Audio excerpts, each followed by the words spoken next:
Latha madam വീട്ടിൽ full പ്രസൻസൊക്കെ എനിക്ക് വാങ്ങിച്ചു കൊടുത്തു ചെന്നൈയിൽ. അതൊന്നും എനിക്ക് മറക്കാൻ പറ്റില്ല. തലൈവർ തന്നെയാണ്. അടുത്ത ചോദ്യം. ലാലേട്ടൻ എൻ്റെ ചക്കര. എനിക്ക് ഏറ്റവും വലിയ ആഗ്രഹം വിജയ് സാറുടെ പടം ചിലപ്പോൾ ഞാൻ സൈൻ ചെയ്യുവാണെങ്കിൽ അതിൽ ലാലേട്ടൻ എനിക്ക് വേണ്ടി ഒരു കഥാപാത്രം ചെയ്തു തരണം. As A fan. അത് ഒരു നിങ്ങൾ ഇത് കാണുന്ന ഇൻ്റർവ്യൂവിലിരിക്കുന്ന ഓരോ മലയാളികളും കേൾക്കേണ്ട ഒരു കാര്യം, ലാലേട്ടൻ നമ്മളുടെ അഭിമാനമാണ്. ഹീസ് എൻ അവതാർ. അതുപോലെ ഒരു നടൻ തിരിച്ച് നിങ്ങളെ കിട്ടുമോ?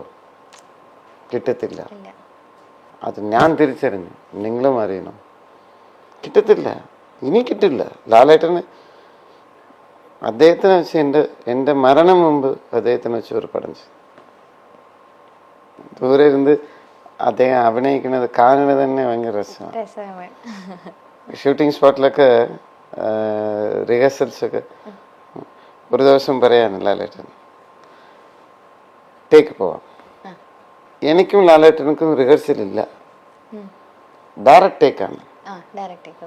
കാരണം നമ്മൾ എന്താ ചെയ്യാൻ പോകുന്നത് നമുക്ക് അറിഞ്ഞൂടാ. But A magic will happen. அந்த ஸ்டார்ட் கேமரா ஆக்ஷனுங்கிறபோது அதான எங்களுக்கு சாஸ்திரம், அதான வேதா, அதான மொழி, അതാണ് ദൈവം. ആ മനുഷ്യനെ വെച്ച് ഒരു പടമെങ്കിലും ഡയറക്റ്റ് ചെയ്യുന്നു. തീർച്ചയായിട്ടും. ഓക്കെ, പൃഥ്വിരാജ് എടാ ഫ്രണ്ട്. പൃഥ്വിരാജ് എടേ ഫോൺ വിളിച്ചാ ഇടറാ, ഫോൺ ഇടറാ. വിളിച്ചെടുക്കില്ല അല്ലേ, തിരക്കുണ്ട്. ഇവൻ അടുത്ത കാലത്ത് മറ്റേ ലൈം ടിവിക്ക് ഭയങ്കരമായിട്ട് ചിരിച്ചിട്ട് വീഡിയോ ഒക്കെ വന്നു. ആണോ ഫോൺ വിളിച്ചാ എടുക്കത്തില്ല. അതൊന്ന് തിരുത്തി മാറ്റ്, കുറച്ച് ക്യാരക്ടറെ മാറ്റ്. ഫോൺங்கிறது എന്തിനാ വേണ്ടി? സുഹൃത്തുക്കൾ വിളിക്കുമ്പോൾ ഫോൺ എടുക്കുക. എല്ലാം அப்படி സൈലന്റിലേ വെച്ചിട്ട് ഡയറക്റ്റ് ആയിട്ട് പറയണം, പൃഥ്വിരാജ് അയാൾ അറസ്റ്റ് ചെയ്യും.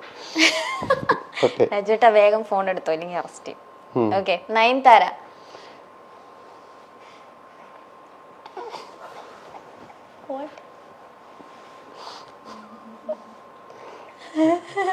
ഈ ചോദ്യം ആരാ ചോദിക്കാൻ പറഞ്ഞത്? ആരും ചോദിക്കാൻ പറഞ്ഞില്ല, ഞാൻ എഴുതി കൊണ്ടുവന്ന.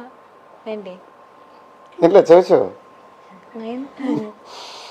ആക്ച്വലി ചെന്നൈയില് എന്താ ചേട്ടാ ചിരിക്കണേ? ചെന്നൈയില് എൻ്റെ വെരി ലക്ഷറിയസ് എൻ്റെതും നയൻതാര ഫ്ലാറ്റും അപ്പുറത്താണ്. അപ്പോ ഡസ്റ്റുണ്ടിരിക്കുമ്പോ നമ്മൾ രാവിലെ എഴുന്നിരിക്കുമ്പോ എന്താര നയൻതാര താര നീങ്ക വാ താര അങ്ങനെ പാടും രാവിലെ. അയ്യോ സോറി, അതെനിക്ക് പറയാൻ പറ്റില്ല. അതാണ് നയൻതാരയെ പറ്റി ചേട്ടൻ ആദ്യം ഓർമ്മ വരുന്നത്. സുരേഷ് ഗോപി. സുരേഷ് ചേട്ടനെ കുറിച്ച് എന്ത് പറയാനാ? നല്ല കാര്യങ്ങൾ ചെയ്യുന്നുണ്ട്, വളരെ നല്ല കാര്യങ്ങൾ ചെയ്യുന്നുണ്ട്, ഇനിയും ചെയ്യണം. വടിവേലു സർ. വടിവേലു എൻ്റെ ഫസ്റ്റ് പടം വടിവേലു സർ. ത്രൂ ഔട്ട് ഞാനൊരു 6 വർഷം കഴിഞ്ഞ് പുള്ളിയെ വിളിക്കുക. ഹലോ, சொல்லுங்க பாலா.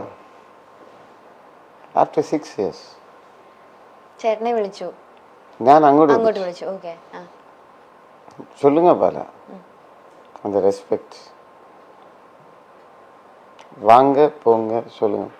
6 വർഷം കഴിഞ്ഞ് എന്നെ ഓർക്കണമെന്ന് ആവശ്യമില്ല. அந்த വായ്സ് ഈസ് ആൻ എക്സ്ട്രാordinary ഒരു കലങ്ങൻ. ശരിക്കും അതുപോലത്തെ ആള് തന്നെയാണോ? ഭയങ്കര ജോളി ആയിട്ട് കോമഡി ഒക്കെ ആയിട്ടുള്ള ഒരാള് തന്നെയാണ് ഞാൻ പരിചയപ്പെട്ട രീതിയിൽ. അങ്ങനെയാണ്, ബാക്കിയുള്ള കാര്യം എനിക്കറിഞ്ഞൂടാ. Okay, Navya Nair. Navya is such A darling. Navya നായരെ കുറിച്ച് എടുത്തു പറയണമെങ്കിൽ ഇപ്പൊ ഡാൻസ് ക്ലാസ് ഒക്കെ തുടങ്ങിയിട്ടുണ്ട്. അതെ, ഞാൻ കഷ്ടപ്പെട്ടപ്പോൾ ഒരു സമയത്ത് എനിക്ക് ഒരുപാട് ആക്സിഡൻ്റ് ആയി. ഫുൾ സ്റ്റൺസ് ഞാനല്ല ചെയ്യുന്നത്. ഒരു ഘട്ടത്ത് ഒരു 3-4 months എനിക്ക് ലെഫ്റ്റ് ലെഗ് വർക്കിംഗ് ഇല്ല. അപ്പം തിരിച്ച് വന്നിട്ടേൻ. അതെന്നോ Navya called and cried with me. കരഞ്ഞു. As a friend, she is a very good friend of mine.